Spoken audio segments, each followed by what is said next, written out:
Alright guys, Tactical here, back again today. Plenty of stuff to discuss. The main focus of today's video I want to be a roster rating for the London Call of Duty team. We'll get into that in a few minutes time. First of all, just wanted to quickly mention that the CoD Paris team yesterday said that they were going to be doing their roster announcement today. That may well be live by the time this video is going public, so if it has happened yet, I will leave it down in the pinned comment below. The rumour surrounding this team is not fully explained on the screen here, but Zed, Dens, Shocks, Luca, Kismet, Breezy, and I believe Phantoms are the 7 players in for consideration here for the starting roster and the bench, but we don't exactly know what the team is going to be yet, so keep an eye out for that. And this is the translation, a global team for a global city, so implying obviously there might be some, UK talent or some talent from down under potentially, of course. Breezy from France, so Phantoms from the States, so interesting times ahead, and we'll see how the Paris team develops. May have already been announced. That will be linked down below. Very interesting spot here from Seth that mentions this to me regarding the Dallas Empire video that we did yesterday. So great spot. The account trying to buy the Dallas Empire Twitter handle is a secondary account of Jay Hairston, who works for Envy. He says they wanted the handle for a local org and offers $1,000 for it. The team might have purchased multiple names, but this is for sure it. So this was a fantastic spot. I had a look at Bad Hair Jay's tweets here, and this is it in more detail. So at the Dallas Empire, very interested in purchasing your Twitter handle, and then he follows up with trying you again, willing to offer you $1,000 for your @ shoot me a DM if interested. Now this is the Twitter, so obviously it's a backup Twitter of something else because no one would have this is their main Twitter, of course. But interestingly, if you look at the only tweet he's done apart from Hello Twitter and these 2 other ones, it's this tweet related to Jay Hairston, and who of course 3,000 followers, director of social media for Dallas for your Envy at CoD Dallas. So it's probably the same guy as Seth implied. Thought that was a very good spot that I thought I'd point out to you guys related to the Dallas Empire and the rumour that that will indeed be the name. Plenty of other stuff to discuss. So Clayster has been baiting us a bit yesterday on Twitter, changing his bio. So do good, die great, maybe a 2-times world champ, MVP and gold medalist in CoD, retired, all sorts of bait stuff.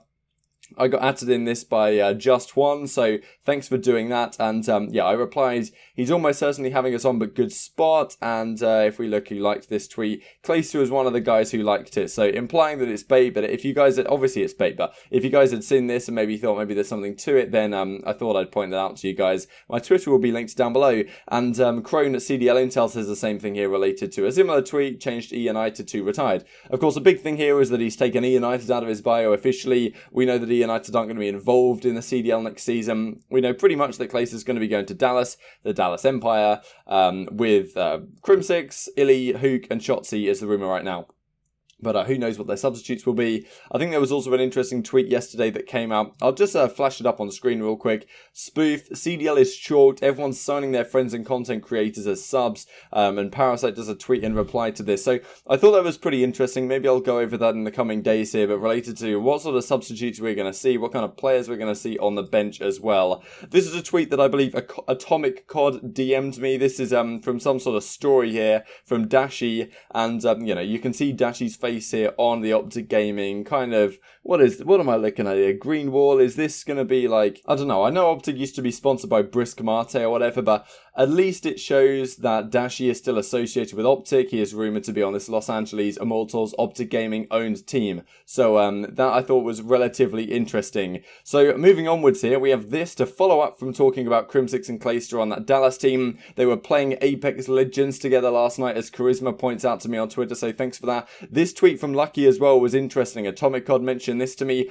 The translation of the tweet he does here is, well, I did actually have it in Google, but this might be easier. 24 days for what can be one of the most promising years competing. So obviously, one of the most promising years implies he's on a franchise team. 24 days from the 1st of October was the 25th of October, which is the day that Modern Warfare comes out. Now, Kroenke says same day as Toronto announcement, which technically it isn't because they're apparently announcing the 24th of the 10th, but I actually wasn't aware this existed, so pretty interesting that COD Toronto is going to be announcing on the 24th, the day before the new game drops, because I'm pretty sure it's the 25th. Maybe it is the 24th. I'm getting it wrong, as Lucky says right here. But pretty much saying that Lucky is is signed somewhere. Atomic CoD also adds to me in the following: Blast, if anyone needs a sub for the CDL, the kid is still available. Some more stuff here related to Mutex. Of course, he's been rumoured to be an S&D analyst or an S&D substitute for the Dallas team. Some people thought when I looked at that tweet a second ago with Spoof talking about how content creators being signed for organizations as their subs, some people thought it might be related to Mutex here. But apparently he mentioned on stream he's an S&D analyst. Now, I'm pretty sure it's going to be related to Dallas. We had a look at that thing the other day with Hook's father, who happened to be following Mutex and all the rumoured players to that team. So that seems pretty likely to me right now. So yeah, Mutex could well be going there. A lot of people are reading into this as well, or not a lot of people, but a couple of people. There's probably nothing to this at all. Happy birthday, young god at Jordan General. But I thought it was interesting, because when I talked a couple of days ago about John and the fact that he doesn't seem to be on a CDL team and is having a difficult time, maybe it's personal issues or whatever the case may be, what we're hearing is that he is not going to be on a squad for whatever reason. And other people were saying, well, what do we think about General, right? Because he's been on Enigma 6 for a very long time. Enigma 6 is owned by himself and the rest of his family, his parents at the very least, and that's why he's played on that organisation for a long time. But obviously they're not going to be in a CDL team spot, right? So where exactly will General go? Because I think he's been a pretty damn good player. He always tends to get good results every year. At least he manages to put an Enigma 6 team together that will do quite well. He is a main assault rifle, so maybe it might be quite difficult to find him to slot in somewhere, but as a substitute, he could be a reasonable shout for a team like OpTic Gaming, who might want to switch roles around or whatever. Because, you know, you've got TJ, Dashy, Kenny and Slasher, and JCap is the rumour.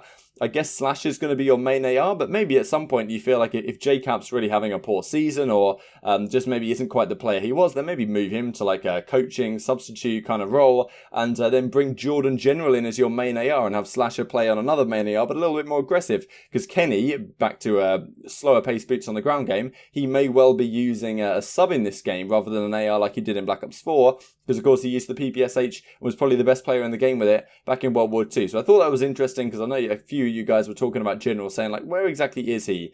So one last thing to discuss here. Rudy Gobert, I don't know how you actually meant to pronounce that, but he invested in a Richt Global Esports Group. He has 400,000 followers on Twitter. Pretty big deal here. Can't wait to see your COD skills, and that leads nicely into this. Let's talk about the London team. I'm so happy and excited to announce I'm playing for London COD. These are the teammates: Matt, Scrapsy, Jerd, of course, Jordan Crowley, Jerd, Dylan Henderson, Dylan, and Wuskin, Bradley Marshall, Wuskins. So this is a pretty exciting team, especially from my perspective, right? On paper, it's going to be pretty solid, but it's difficult to say exactly where they're going to sit right now. And I'm sure you guys will have interesting thoughts in the comment section below. Towards the end of the video, we will relate this team to the other squads. But let's look at it in detail here. So let's start with the SMGs. We've got Jerd and Dylan is going to be the duo. Now, Dylan, of course, was absolutely phenomenal in Black Ops 4, but I've talked about in a video a few days ago whether these kind of cracked out, super fast-paced players are going to struggle in this game. Like, I don't think Dylan is going to get any worse individually. Of course, he's not going to get any worse in terms of his abilities to, use the thumbsticks, right? But in a game like Modern Warfare, the skills that are required to be a good player, or to be like the best player in the game, are probably slightly different to what was required in Black Ops 4. Black Ops 4, it was a lot about your movement, it was a lot about the pace you could play at, and it was a lot about your aim, right? In a slower paced boots on the ground game, it's more about your positioning, it's more about playing patient, it's more about analysing the opposition, positioning yourself in the correct way, and the aim is kind of a secondary factor. So for example, something I think I said the other day is that in Black Ops 4, Dylan might hit every single one of his shots with the sword gun, hit 6 shots in a row and kill the guy, whereas the other guy may hit 6 shots or 5 shots, but he might miss one of them in there somewhere because his aim isn't quite as good as Dylan's, because Dylan's was fantastic.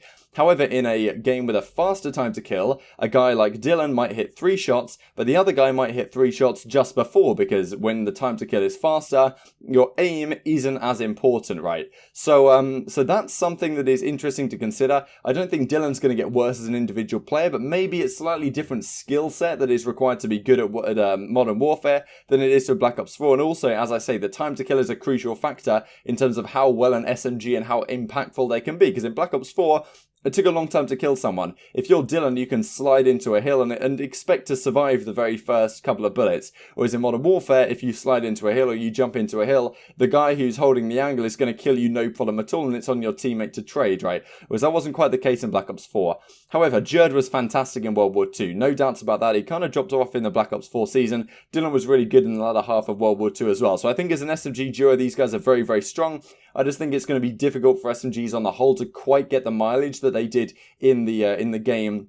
In the most recent game, Black Ops 4. So I think this game maybe will more come down, especially at the start, to how good the ARs are. And Rated and Wuskin are going to be the ARs, or at least the main ARs probably, and I really kind of like this. Wuskin is an interesting one. I think he's a pretty average player on the whole. When I watch him, his aim really impresses me, but in terms of statistics and performances and overall, it's difficult to put him like much above an average player, right? And his best game was probably Infinite Warfare, which is maybe slightly different to what this game will be. However, watching him play the beta, obviously you can't read into it, but the way he was playing reminded me a lot of what I saw out of him in Infinite Warfare, and he's probably going to be a really good player in this game. I do have high hopes. Rated as well in the World War II season was fantastic, of course, on that Red Reserve team. They did very, very well for a long time. Probably the best team in that game not to win a championship. So I really kind of like this addition. One of the interesting parts here, I guess the weakest link here, because Jerd of course makes so much sense, a legendary player that's done it on boots on the ground games so many times before. You can't really pass up a guy like Dylan after the season he had. I'm sure he'll be fantastic in terms of his role, but I don't think he'll be able to have quite as much impact as he did in Black Ops 4. That's just my perspective of the game. Of course, one of the interesting things here is that Scraps is coming back to play with Rated. They had their feud in the middle of the season when they apparently hated each other and all the Red Reserve stuff was going down. Kind of understandable that you would have some personal issues when you're not getting paid and so many frustrations, right? And I'm so happy to see these guys land on their feet on this London CoD team. But Scraps has been probably the best player in Europe over the last couple of years. Just a phenomenal talent. You could put Zero up there, but for the Black Ops 4 season, I'm going to say Scraps is probably the best over the course of it. Maybe Dylan you could throw right up there as well. But at least for his role, Scraps is the best player in Europe. No-brainer to have him on a team like this. Back teaming with his twin brother in Wuskin probably is going to be really, really good for their chemistry. So on the whole, I really like this squad. It's just about how much firepower are we going to get. We look at that World War II Red Reserve team. We had Joe, we had Zero, we had Scraps, we had Josh at times. But yeah, we had Joe, Zero, Rated, and Josh / Scraps. And that team was like a top 2, top 3 team in the game for a long time. If that team can do it and we're going to get the same Rated into this game, and we're going to get a solid Wuskin, and we're going to get Jerd and Dylan on the SMGs and Massey Scraps as the AR, there's honestly a lot of hope here. I guess on paper, the firepower doesn't look phenomenal, right? It doesn't look like they're going to be completely blowing other teams out the water in terms of their firepower. But Rated, we've got Joe as coach as well. I feel like I've got really high hopes for this team, and I think they can really make it work, especially from what I saw in World War II. The way these guys will play the game, guided by Rated and Joe, will be a very intelligent way to play the game. And they might not always have the firepower in every single aspect. Matty, of course, and Scraps will do incredibly well in terms of the firepower, but they will find ways to win games while being outslayed, I can guarantee it. So that's all I really had to talk about on this team today. Just to mention, these are the other rumoured rosters right now. A couple of these in London and New York are confirmed, so you guys can feel free to judge them based on these rumoured rosters of these 7 teams. And as I say, the Paris announcement may have already happened. So I hope you guys enjoyed the video. Like if you did, subscribe if you're new as always. Thanks for watching as always, and I'll see you next time.